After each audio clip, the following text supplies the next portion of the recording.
Thank you very much, Caitlin, Bobby, ladies and gentlemen.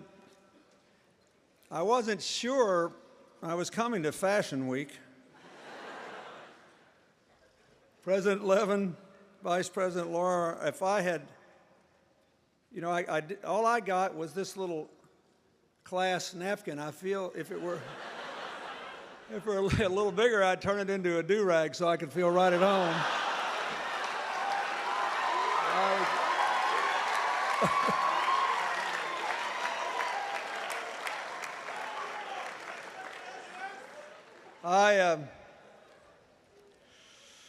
I just went over and said a word to Dean Brenzel because you may have seen he had an article in the Huffington Post that said, now if they'd asked me to give this speech, this is what I would have said. It's really good. It's really good. But if you had done that, then I'd have missed all your hats.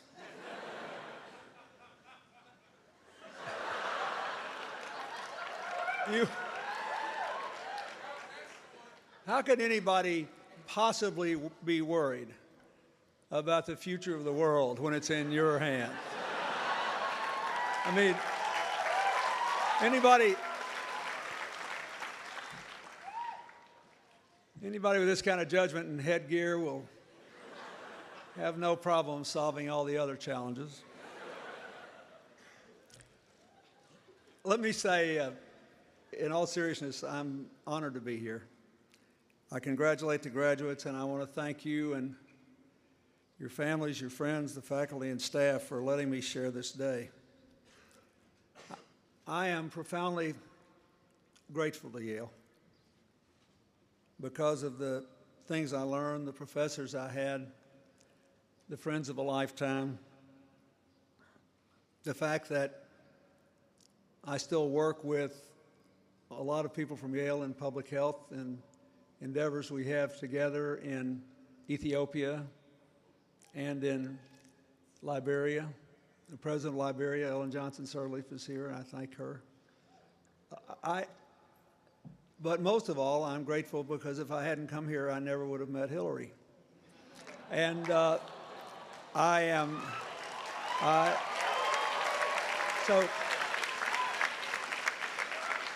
she'd been in Shanghai for 2 days at this big World Expo they're having over there. And she called me last night and told me she had given this speech and how much it meant to her, how much she loved it. She didn't prepare me for your sartorial splendor quite as much as she should have, but I'm very proud of the work she's doing, and I'm very grateful to Yale because I would have missed it if I hadn't come here. And we've had a remarkable life together. I say that because we've been gone from Yale since 1973. That's 37 years, if my math still works. And yet it seems to me as if we were here yesterday. So I thought and thought and thought. I said, how can I be brief, which I owe you? You know, when you have as good a sense of humor as you displayed today, you're at least entitled to a short speech. And still say something that might be helpful. Here's the best I can do. The world you are going into, that you will shape, should be the most interesting, exciting, fulfilling, stunning time in human history. I mean, after all, we've torn down all these barriers of time and space, and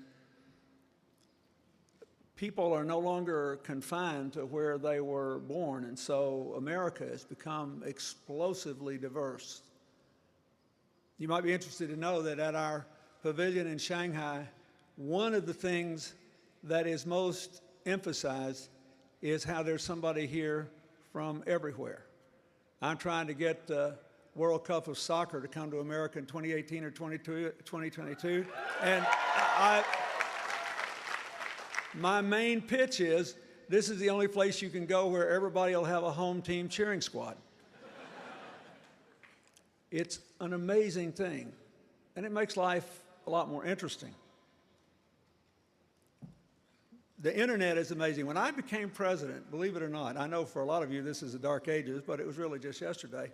On January of 1993, January 20th, you know how many sites there were on the entire World Wide Web? 50. 50. More than that have been added since I started talking. The average cell phone on the day I took the oath of office weighed 5 pounds. Now, you know, somebody like me with big hands has to have one wide enough so that you only have to redial about 1 in every 4 times. It's a fascinating time. Look at all these scientific discoveries that have been coming out. The genome was sequenced first in 2000, probably the major scientific advance of the 8 years I served. And I spent a lot of your family's tax money trying to get that done. But certainly the most amusing offshoot of genome research appeared the last couple of weeks when we learned that every one of us in our genomic makeup are between 1% and 4% descended from Neanderthals. And I'm glad all of us made it, because if only the men had made it, we'd never hear the end of it.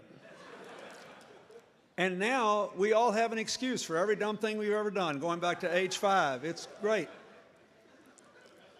I say that, but it is interesting.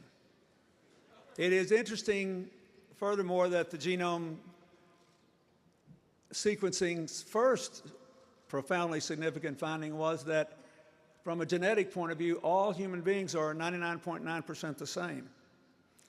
Then Craig Venter's independent project said, no, that's all wrong. We're only 99.5% the same.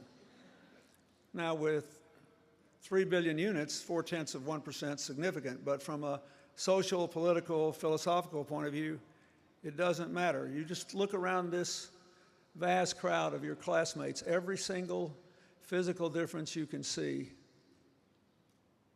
is the product of somewhere between 1/10 and 0.5% of your genetic makeup. And what I want to say is most of us spend 99% of our time thinking about that 1/10 to 0.5 of 1%. You're going to have a lot of people tell you, and it'll all be true, how smart you are, how gifted you are, how fortunate you've been, how, as Archimedes said, if we just give one of you a lever, you can move the world. It's all true. What I want you to take a few minutes thinking about is the 99.5% of you. Because my basic belief is the only way that you can make the most of the world that lies before you is to believe that as interesting and fascinating and profoundly important as all of our diversities are, our common humanity matters more. And that leads us to certain fundamental conclusions, as does the fact that our fate is caught up with the fate of the planet which we occupy. I think about this a lot now. I think about what young people who have more tomorrows than yesterdays are to make of the world they have inherited. It's really quite extraordinary. I read just this week, we had this amazing breakthrough in physics, attempting to determine how life on Earth began. And the results seem to suggest that subatomic elements of matter, which normally under the laws of physics would be expected to cancel each other out over and over and over again, so life could never have formed in the first place, didn't, because there were slightly more positive than negative elements of the most basic building block of matter. If that's true, it is a metaphor for how you have to live. Thank God in the premortal slime, the positive outweighed the negative. That's about it. And about what you have to do.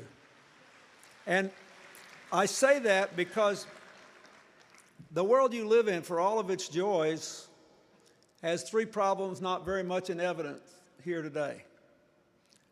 It is too unstable, it is too unequal, and it is completely unsustainable. So that if you want your children and grandchildren to be sitting on this lawn with their own inimitable choices of funky hats,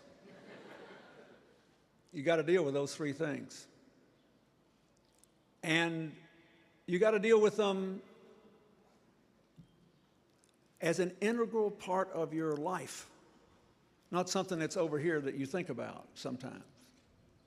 Because these three challenges, that's where your 99.5 to 99.9% comes in. It doesn't matter how smart you are, doesn't matter how wealthy you grow. You're going to have to share that with everyone.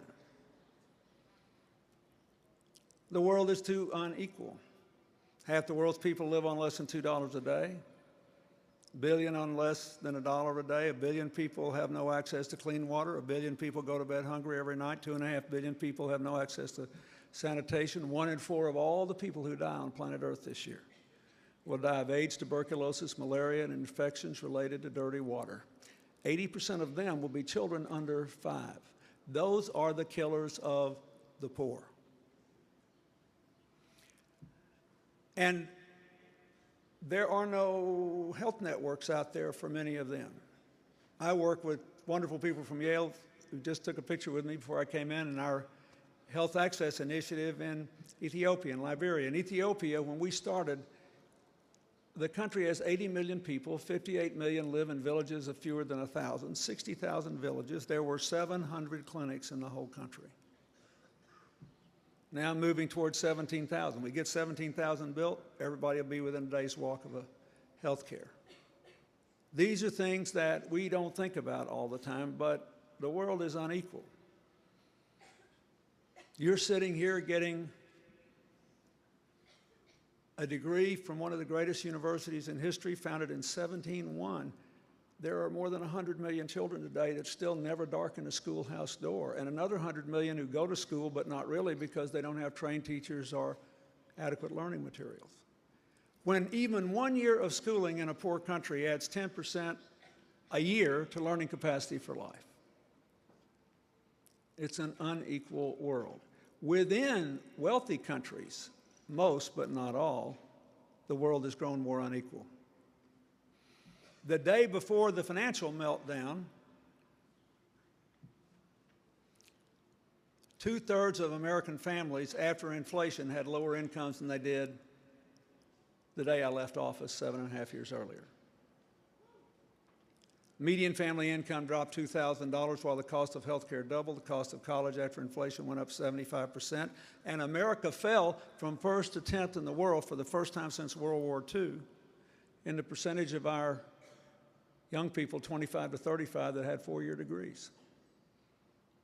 Now, I think the bill just passed by Congress to cut the cost of student loans, the cost of repayment, and let all of you pay it back as a share of your income is a very good start, because that means people can graduate from college with a degree and still join Teach for America, still join the Peace Corps, still join AmeriCorps, still go out into rural areas and serve people or go halfway around the world. This is a very good thing, but we have to face the fact that our own country grew more unequal. The world is more unstable. It's entirely too unstable. We deal with the threat of terror in every country. In America, all the way from the first World Trade Center bombing in 1993 to this poor, tragic Pakistani man who got 2 degrees in America, got his citizenship, used it to fly home to Waziristan and learn how to make a bomb, and tried to set it off in Times Square. Thank God he didn't learn his lesson very well. And people escaped unharmed.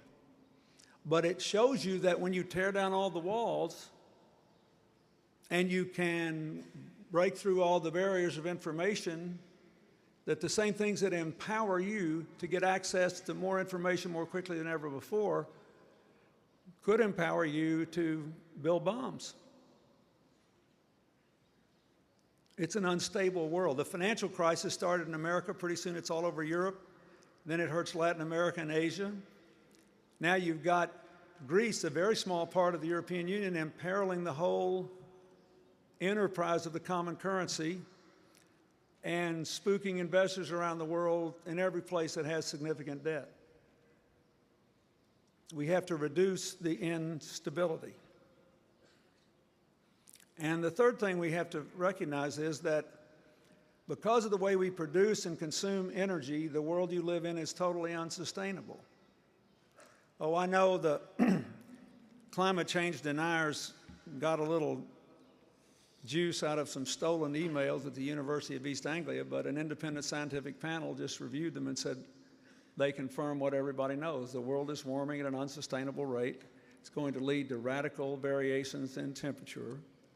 When we had this huge snowfall in February, all on the East Coast, all the way down to Florida, they opened the Olympics in Canada, and it was so hot up there, they were afraid they wouldn't be able to start some of the outdoor winter sports. The National Oceanic and Atmospheric Administration just released this week its finding that April was the hottest April ever recorded. Clearly, we have to do something, and a lot of people are discouraged because there was no agreement made in Copenhagen. I'll come back to this, but the reason there was no agreement in Copenhagen is simple. Unlike when Al Gore and I tried to take this issue on, now nearly everybody accepts the fact that climate change is real and caused by human activity, and we've got to do something about it. But many people still don't believe we can do what we need to do and still grow the economy. When I was your age, a little younger, Martin Luther King used to quote the great French writer Victor Hugo, saying, "There's nothing so powerful as an idea whose time has come." Today, with regard to this climate change issue, we ought to say there's nothing more destructive than an idea whose time has come and gone, and people just won't give it up. The truth is that if we changed the way we produced and consumed energy in an intelligent way, it would do more than anything else we could do to reduce inequality, start an economic boom, stabilize our future, as well as deal with the sustainability issue. It is the greatest opportunity this country has faced since we mobilized for World War II, and this time it can be entirely constructive. And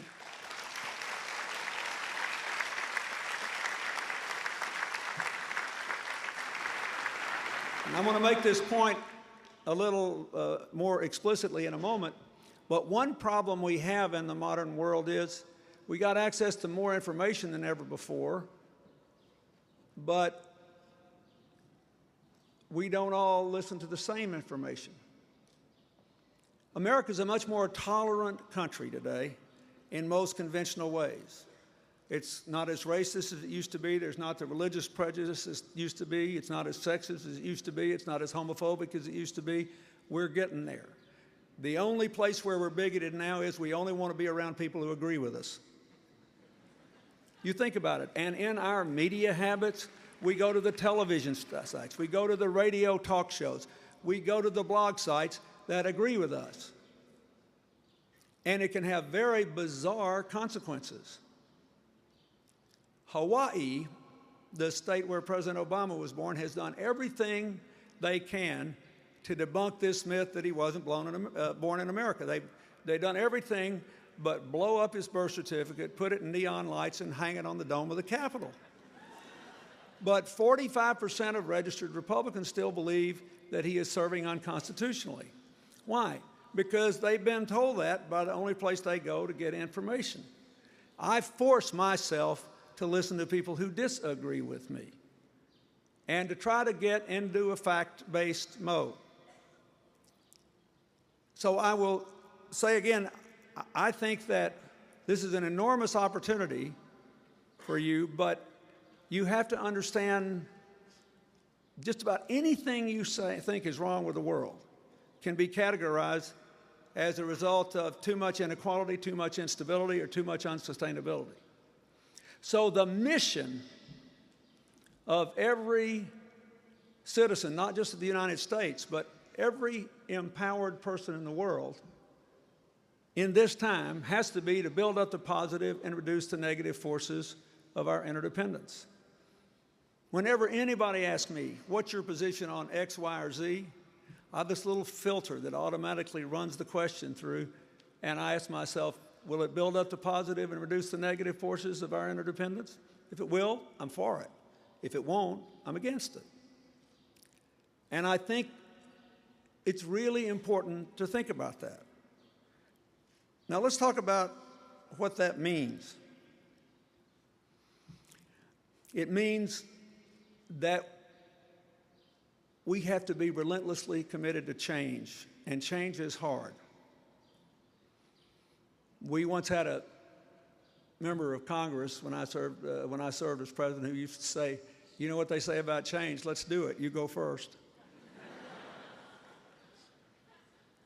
It's hard. First, you have to have a vision of the future. We've got to put America and increasingly the world more determinedly in the future business. Secondly, we have to ask the right questions and answer them. Most of the time I was in politics, we debated two things. If you look at the news or read the press, usually people talk about two things. One reason I comb the blogs is that they go beyond that. But most discussion is, what are you going to do and how much money are you going to spend on it? You agree? We're going to do something in health care, how much it will cost? No, you should cut taxes. How much will you spend? Right? There's almost no discussion about the third question, which I predict to you will be the most important question, public question, of your next 20 years, which is, whatever you're going to do and however much money you have or don't have, how do you propose to do it so you can turn your good intentions into real changes in other people's lives? The how question will determine how well we move into the future. And the last point I want to make about that is that when you're determining how to do something, your goal should be what in game theory is called a non-zero-sum game. One of the most influential books I've read since I left the White House is Robert Wright's Non-Zero.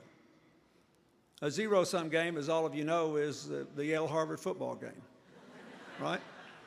I mean, there's got to be a winner and a loser. We now in college football make people play 50-11 overtimes until somebody drops, if necessary, until there is a winner and a loser. We're in the pro basketball championships. Fascinating time. They'll play as many overtimes as they have to until somebody wins, and you know somebody won because somebody lost. A non-zero-sum game is where both parties can win. Zero-sum games are more fun on the playing fields. They don't work in the 21st century. If the world is interdependent and too unequal, too unstable, too unsustainable, obviously, if you want it to change, you have to find a way for everybody to win. And that means politics is important. That means what you do for a living is important, and how you do it is important. Think of this. Throughout most of human history, the vast mass of humanity didn't have a thousandth of the choices you have before you today. People didn't have any choice about what they did for a living. They worked to eat and support their families and have shelter and keep people alive. And all over the world today, most people still do it that way.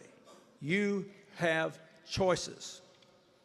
And as you make those choices, you should do what makes you happy. Most people are happiest doing what they're best at. But you should relentlessly, every single day, check yourself and say, am I building up the positive and reducing the negative forces? Am I helping to create a world in which we can all win? Am I reducing the inequality, the instability, the unsustainability? Am I building all these wonderful positive things that I have loved so much in my life? And as I said, that requires you to be good at work, be responsible when you have your own kids, cast intelligent and informed votes. And it also, in this new century, requires all of us to be part of some non-governmental movement. The NGO movement, which many of you are already actively participating in community service here around the world, is older than the Republic. Benjamin Franklin organized the first volunteer fire department in the United States before the Constitution was ratified. We've been doing this a long time, but the whole movement has been in overdrive for the last 12 years. We have about 1 million foundations and 355,000 religious institutions doing this work in America.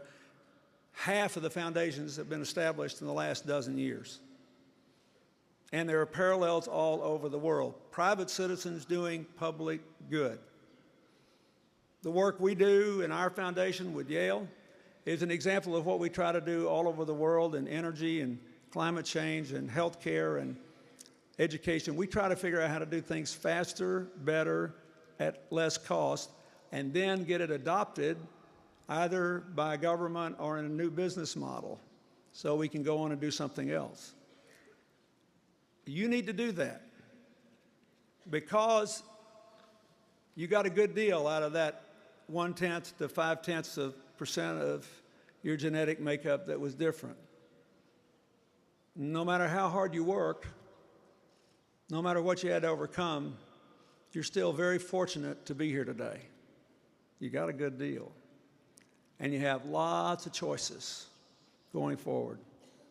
Some of those choices should be to do public good as private citizens.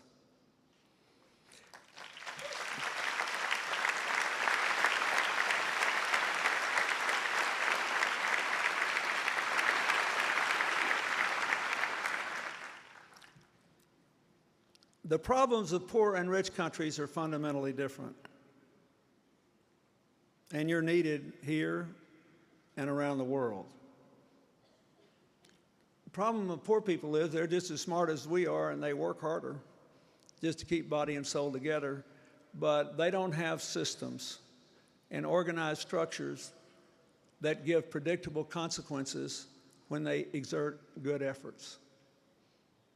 Just think of just the little thing you're taking for granted here today. You'd be shocked if this microphone went off and you couldn't hear a word I'm saying, or if those lights failed.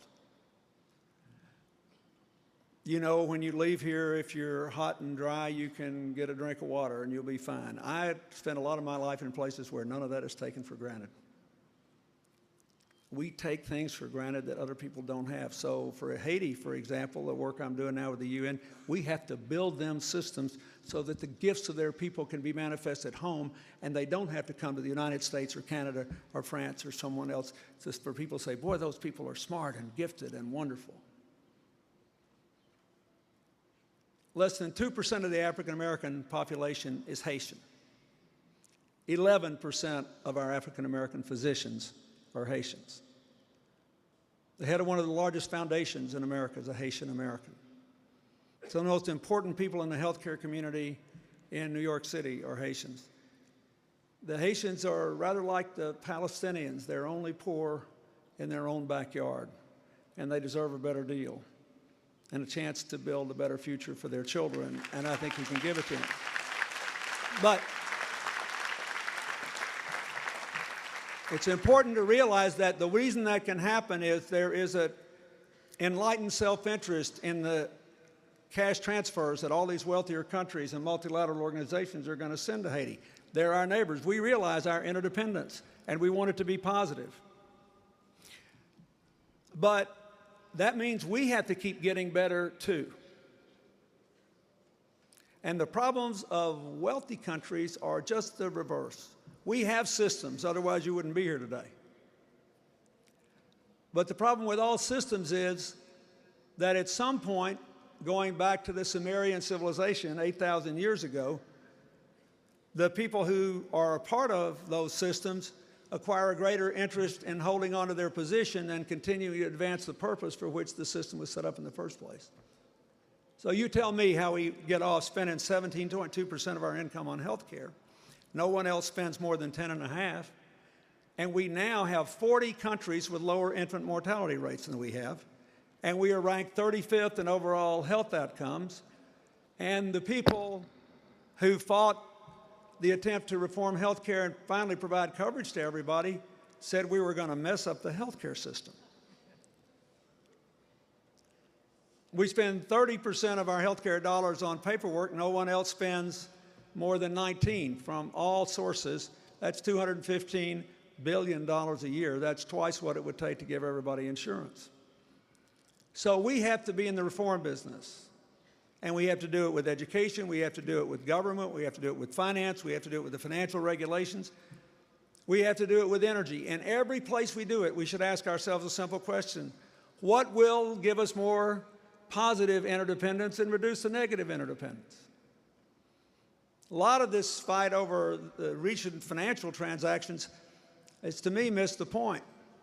Not so much whether it's legal or not, but whether it's legal or not, does it make us more unstable without doing anything to create more businesses, more jobs, more investment, a brighter future? If the answer is yes, we should stop doing it, whether it's illegal or not.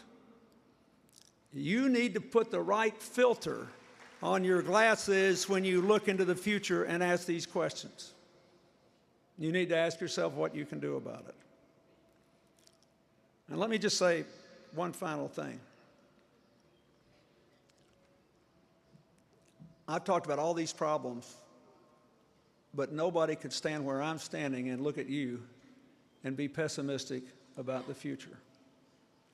And I have always believed, the one thing I have never changed my opinion on from when I was your age, I've always believed that cynicism and pessimism were cop-outs. They're an excuse to take a dive. They're self-fulfilling prophecies. And for example, people have been betting against the United States since George Washington took on King George. You should go back and read some of these.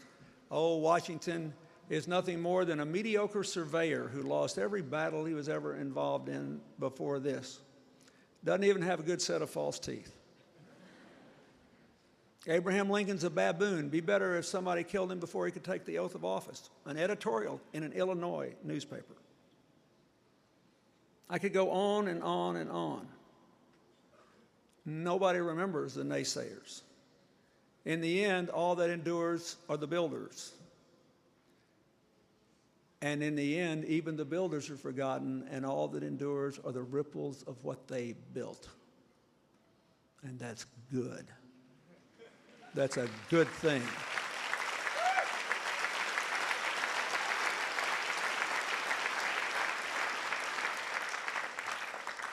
So go out there with a happy heart. Learn to live with confidence in the face of all these change, and give other people the courage to live with confidence in the face of change. A lot of these wacko things that are happening in American politics today are not really what they seem. They're just people screaming, "Stop the world, I want to get off." The problem is you can't stop it and you can't get off. And since we're all stuck, we better make it better together. Thank you. Good luck, and God bless you all.